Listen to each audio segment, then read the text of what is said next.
Hello and welcome to the new commentary on my Descent 3 Mercenary speedrun from a couple months ago.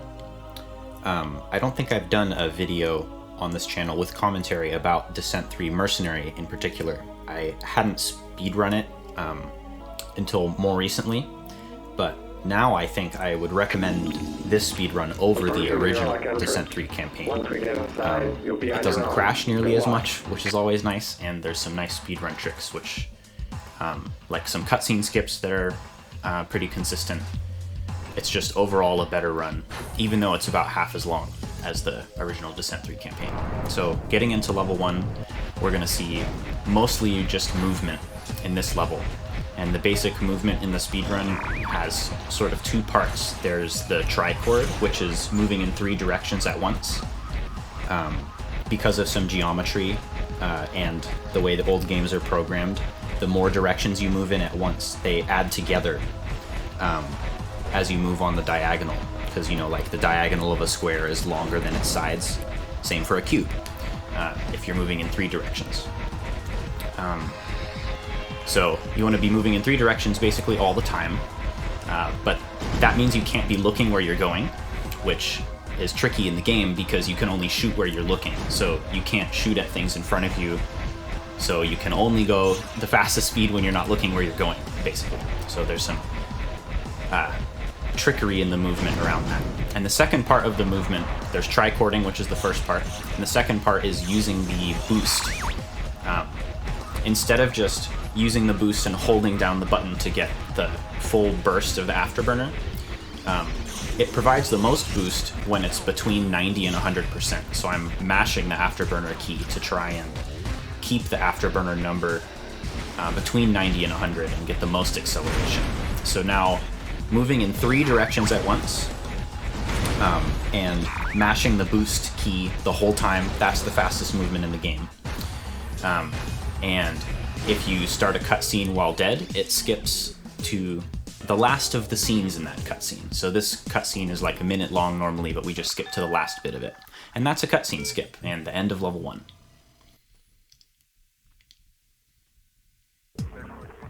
Alright, getting into level 2.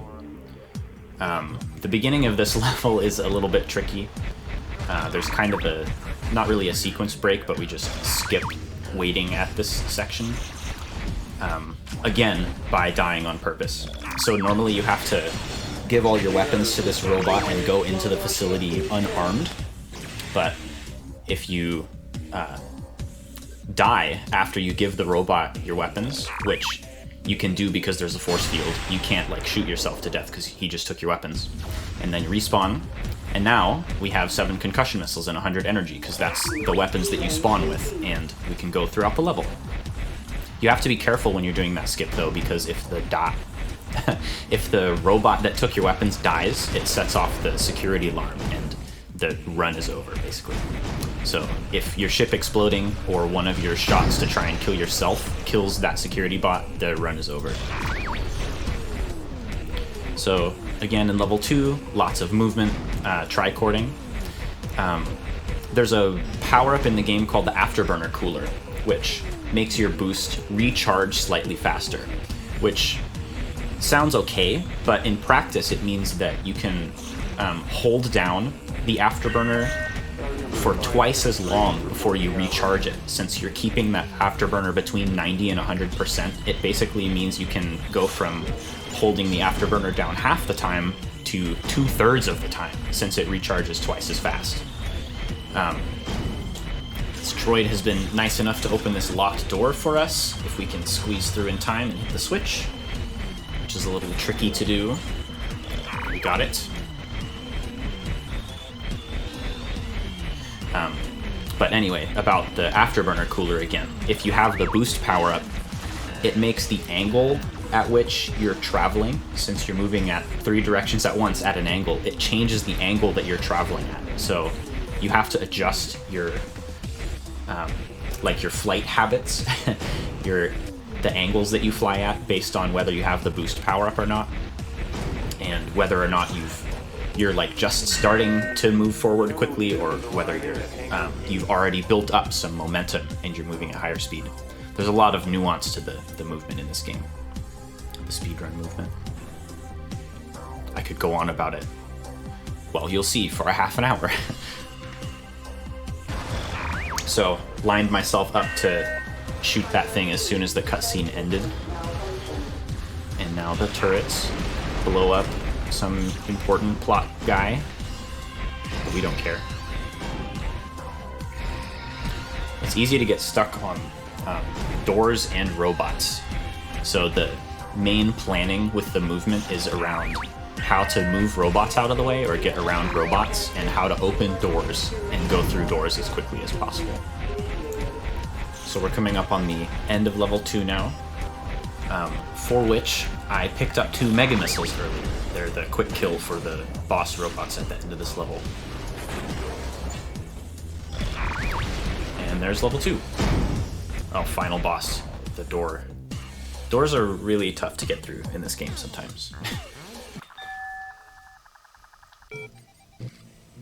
Okay, level 3 is like 3 times longer than either of the first 2 levels, and much more involved. There's not so many open spaces and long tunnels to move around in like the first level especially, but the second level also. There's lots of little tasks that we have to do, and lots of robots and like mini boss fights along the way. So there's lots of management of picking up strong weapons, and then knowing like what boss and what robot to use the key weapons on. So inventory management, basically. Hit some switches, go through some doors, and what would a Descent 3 level be without an intentional death? There's a cutscene that has like 3 different... It's like 45 seconds long once you go through that door. But if you go through it while dead, it skips the cutscene and you can respawn. Pick up your weapons, and that looked slow, but it saves a lot of time over a like 45-second cutscene. And now we're on to the first mini-boss, which has a cutscene that we're not going to skip because it does not save time to skip this cutscene. There's several quick kills for these guys. I can't remember if one mass driver shot does it, but definitely a mass driver shot. Oh, I think sometimes I also have to shoot homing missiles there. Since the Black Pyro shoots 2 homing missiles at once, you can fire 2 volleys of homing missiles, and that will also kill one of those guys. Also, highly charged fusion blast will kill one of them. There's lots of those guys that you have to kill in the run, and they have lots of HP, so it's good to have many options for how to kill them. Another cutscene that we can't skip. It takes too long to get back to this spot from where you respawn after killing yourself to make this cutscene save any time. It takes too long to get back to this point after respawning. Kind of a neat little puzzle.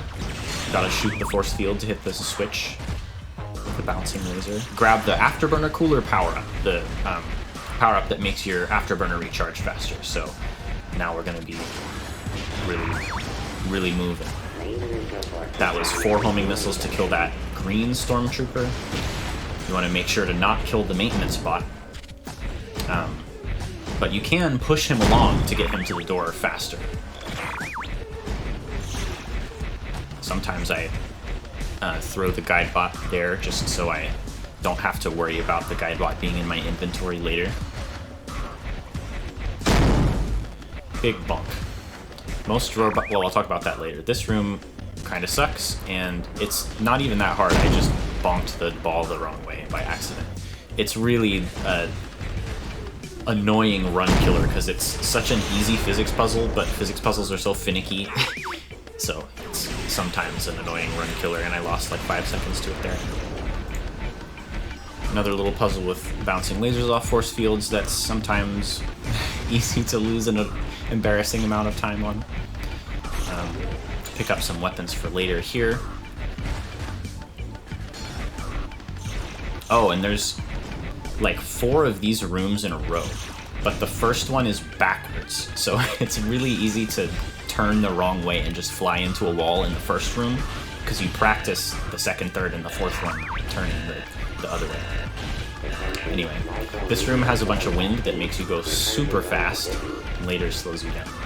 This door takes 1,000,000 years to open, so I shot it across the room so that I could fly across the room while it's opening, and that was maybe the best that I've ever done that door.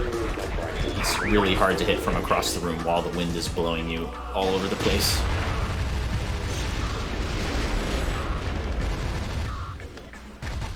Can't aim. I should note that it is annoyingly difficult to aim in the PC version of this game, which is the version I play on because it's the most stable. Because in the PC version there's an unadjustable giant dead zone for joystick controllers. So it's hard to do like precise adjustments to aiming. Like I can't reasonably aim at this door and shoot it to open it because the controls until I'm at like that sort of a range. And this is just me daydreaming, but I really wish there was some like open source Descent 3 thing to make adjustments to stuff like that, because just being able to adjust the dead zone would be such a quality of life improvement for running this game. Anyway, taking out all the robots in this room so the maintenance bot can pass through safely and let us into the cooling junction, like we've already done a couple times, but this one is a little more involved. Bonking across the room saves a couple seconds each time. Not each bonk, but each cooling junction. Alright, and that's the last of the bombs. Now we're ready to blow up the station. Just gotta get the plot or whatever.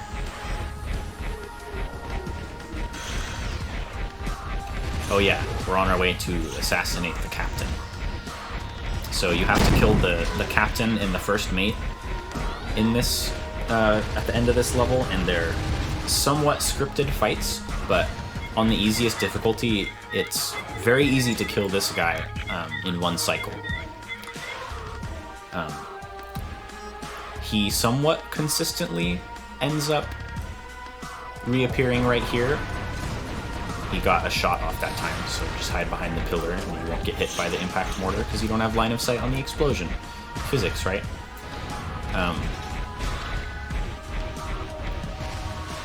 Anyway, so that one is pretty easy as long as you can get the drop on the captain and he doesn't reappear somewhere that you're not expecting. The first mate fight is more annoying just because it's more scripted. It's one of the fights where the bad guy splits into a bunch of different bad guys. Which one's the real one? And then one of them can take damage, whichever one shoots the impact mortar. And if you hide right here, you never get hit by the impact mortar. You just have to wait. Speedrunner's favorite kind of boss fight. 100% sarcastically.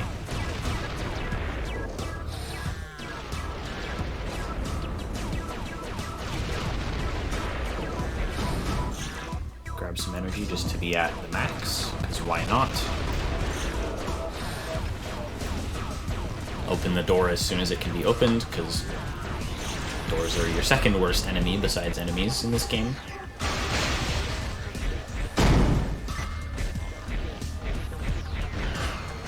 Wait for the door. Alright, this is the last section of level 3. It's a bunch of wind tunnels trying to avoid the obstacles that come up in front of you. And it's the same every time, so in theory you could learn the route and not get hit any of the times, which I'm clearly not doing at the moment, but it's hard. So that was a pretty good run through, to be honest. If I make it to place the key with still a minute left on the timer, that's a pretty good run through, I think. So now one more long tunnel and cutscene, and one more wind tunnel, and then we're through level 3.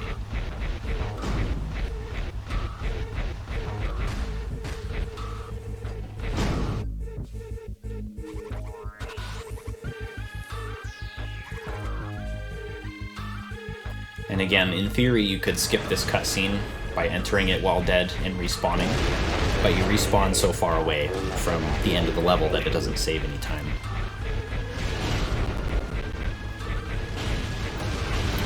Trying to not get hit You can get hit in ways that doesn't lose that much time, like those hits that I just took. But there's some ways that you can get hit like that. That definitely lost some time, like a second or so. So those are the kinds of bonks you want to avoid in this part. That was pretty good. I only had one real bonk time loss.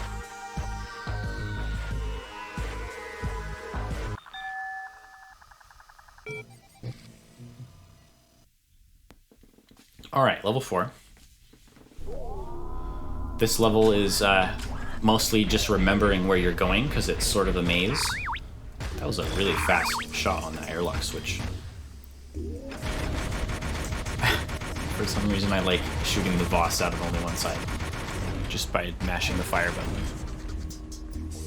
There's actually a glitch where if you are out of secondary weapons and you're holding down the secondary weapon fire button and you shoot Voss, it'll only come out on the left side.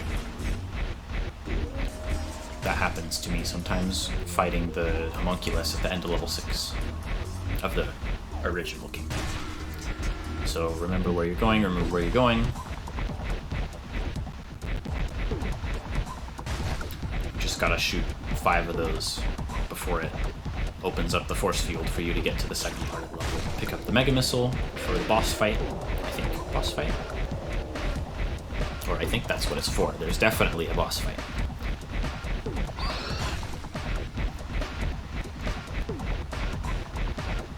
Alright, and that was the last of those little things, and I'm damaging myself because, if you didn't guess, I'm about to skip a cutscene by blowing myself up.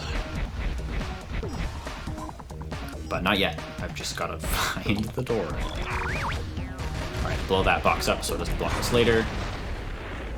Enter the large cavern and blast ourselves to smithereens. Now we've just got to pick up a few weapons, just enough to blow ourselves up again after grabbing the fuse, because now we're brought right back here where we put the fuse. Go hit the switch now that we've installed the fuse, but the igniter is failed. This whole section is like troubleshooting this ship to try and kill the boss that lives in this cavern with the thruster of the ship. So we just did all the troubleshooting ahead of time and then dealt a bunch of damage to the boss right when we fix the ship. So it goes home and then we blast it while it's recharging.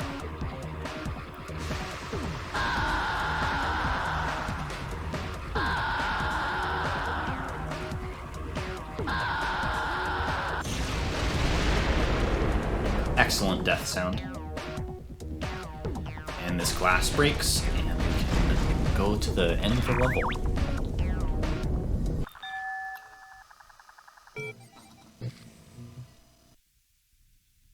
Gold split, nice.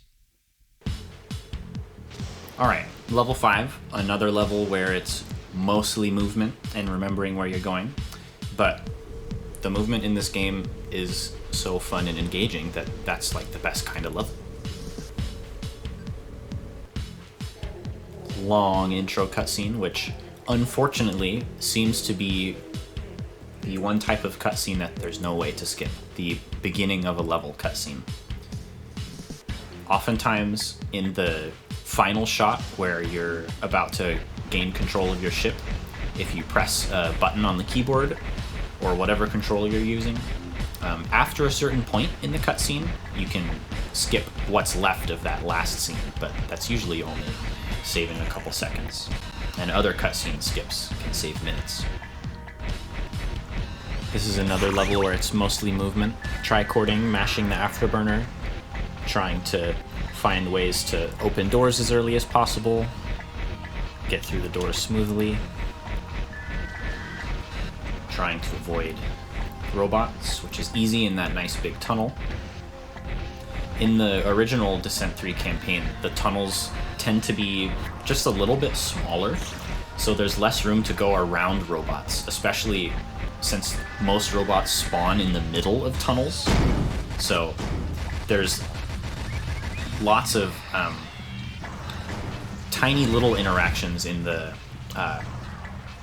original campaign about like trying to manipulate robots to get out of your way ahead of time, but there's just not as much use for that in the Descent 3 Mercenary campaign because there's more room to fly around in most areas. It's nice. There's not really much to say at this point, just moving to the next objective. Still mashing that afterburner, still moving in 3 directions at once. Should note that even though you can't look where you're going, it's important to, you know, like glance in front of you as you're tricording, especially in moments like this when you're rounding a corner and almost went the wrong way. In moments like this, check where the robots are, see how you can get around. Almost ran into that guy.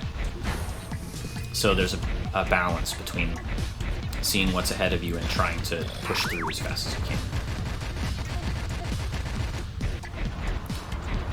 I guess I could talk about what's going on the right, my controls. I play with my left hand on the keyboard with W, S, A, and D to move forward, backward, left, right, and space to move up and shift to move down. So that's all my movement axes on the left hand. And I use Q and E to boost, so whichever finger isn't moving left and right is available to mash Q or E. If my thumb, for whatever reason, is unavailable, because I also have a boost button on my right hand on my joystick. The joystick for the right hand controls all my rotation, where the left hand controls all the movement. So the joystick has forward, backward, left, right for looking up, down, left, right. And it also has a twist axis, which I use to roll clockwise and counterclockwise, like tilt on the ship's side, which enables using up and down movement to add to the tricord. Anyway, so left hand has the 3 movement axes, right hand has the 3 rotation axes. Both hands can mash the boost key. And I would love to play with a mouse, because you can aim much more accurately with a mouse, but I really like having the 3 axes of rotation in my right hand.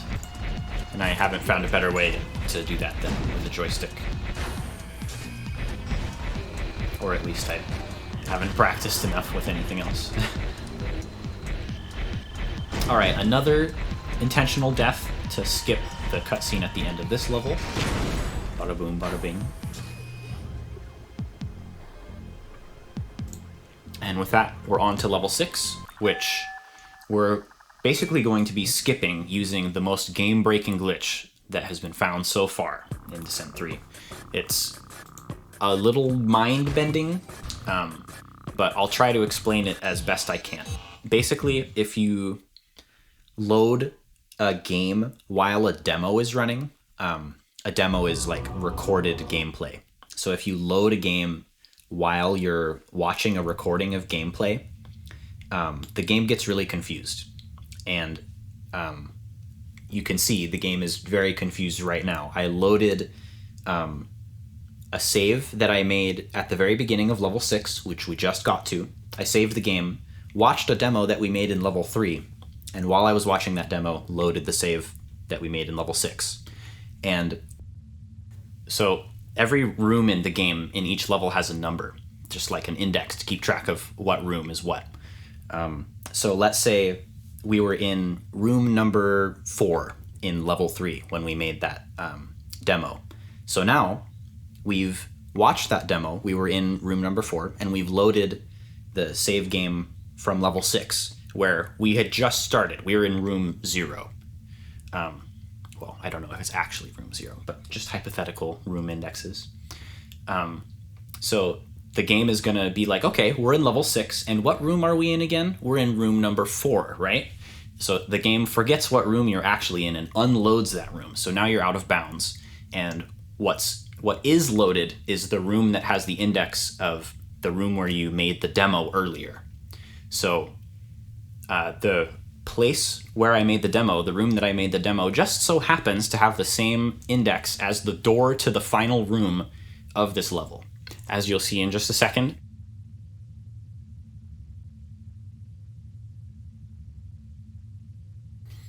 The game has reloaded, and to a black screen, we are out of bounds. And, oh, it looks like I like went and got some water or something in the run because I left the save game menu up. Anyway, so we're out of bounds, and we're still actually watching playback of gameplay.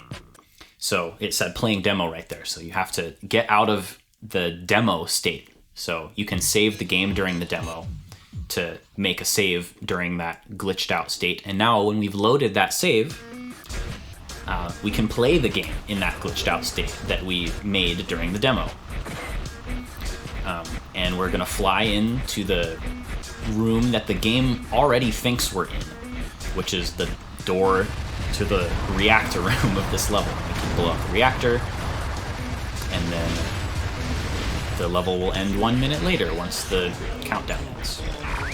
And that's level 6. So in theory, you can skip most of all of Descent 3 levels in this game. Most levels, the trigger to end the level is either you get to a certain location or like kill the boss or something like that. Something that you can easily do if you can just get into the last room early. And this glitch makes it so that if you can get to a room in a previous level that has the index of a room that you want to get to in the later level, you can kind of skip to that room using this glitch. So it's extremely game breaking. And we speedrunners sort of have decided to only use this glitch to skip levels that are auto-scrollers. So we skip level 5 in the original Descent 3 campaign with this glitch. In any percent, we skip a bunch more levels, all the levels that are possible to skip that way, and the run is only like 10 more minutes longer than this run, even though there are 8 more levels. But that run's not all that fun. I like playing the game instead of just skipping the whole thing. So with that, we're going to get into level 7. For some reason, the last levels of these Descent 3 campaigns are always the most fun to speedrun. There's lots of movement, lots of quick kills, and picking up some weapons as we're flying to get a quick kill on the final boss at the end. And of course, some intentional deaths to skip cutscenes. Those are always fun. Open the door as early as possible.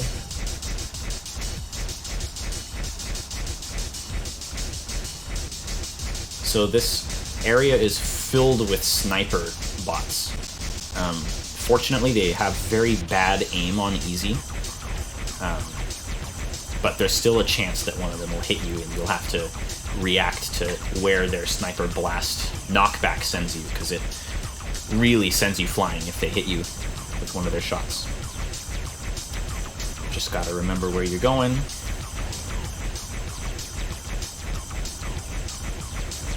There's some really powerful weapons in this room, but now I forget. I think there... Oh, yeah. There's like a bunch of mega missiles later in this level. I don't even need to pick up the ones in that room.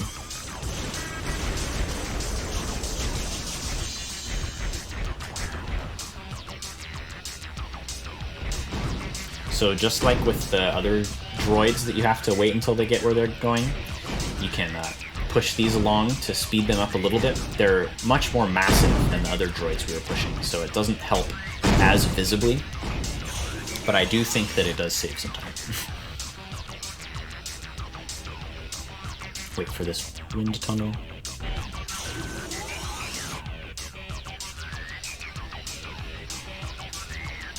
And this is actually the door to the final boss, but it doesn't open until later, so we'll have to wait until we get back here. This force field up here is just advice.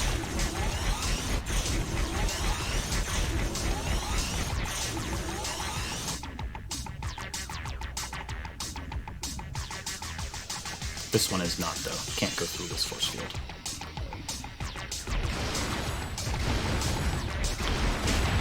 Some homing missiles. Some of those guys, and we'll come back through with some fusion later, but there's a cycle that you have to start by blowing up those crates. So You have to do that as soon as you can, and then you can clear out all the robots in the room while you're waiting for the droids to come and put the fire out.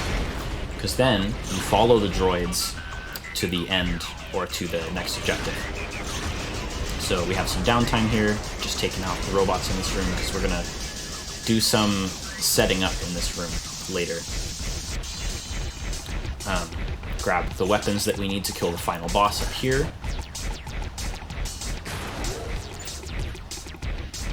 Get rid of some to make picking up the weapons that we need from our remains easier. I think that's why I did that, at least. Yeah, so we're leaving those weapons that we picked up there to get them later, because we're going to do another intentional death, and we won't be able to get back the stuff that we have when we plant the bomb. Because we're going to plant the bomb and then blow ourselves up.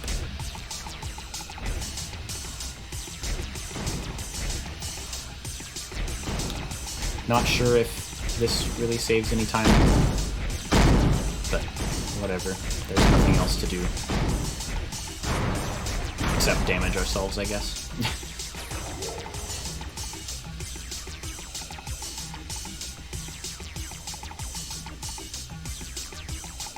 Placing the bomb can be a little bit finicky. You can't place the bomb if there's another thing on the delivery pad.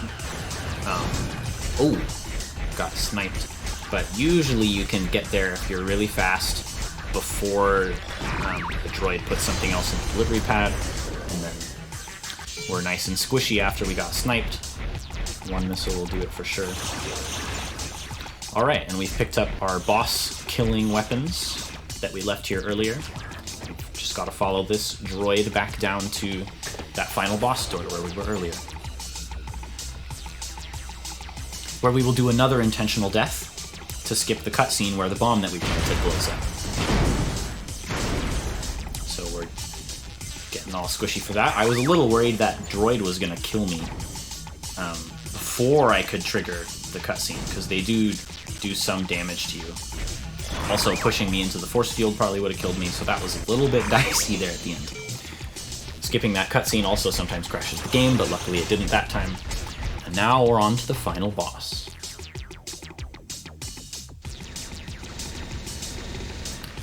Who's kind of a pushover if you've collected 3 Mega Missiles.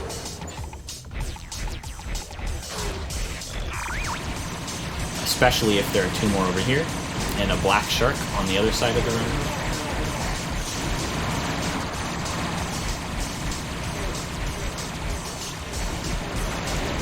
Ooh, legendary aim from me, but luckily I'm invulnerable, and also the end of the game has already been triggered. We just have to wait. And as I just spoiled, that was Descent 3 Mercenary. Speed run in 29 minutes and 49 seconds. Hope you've enjoyed. Thank you for watching.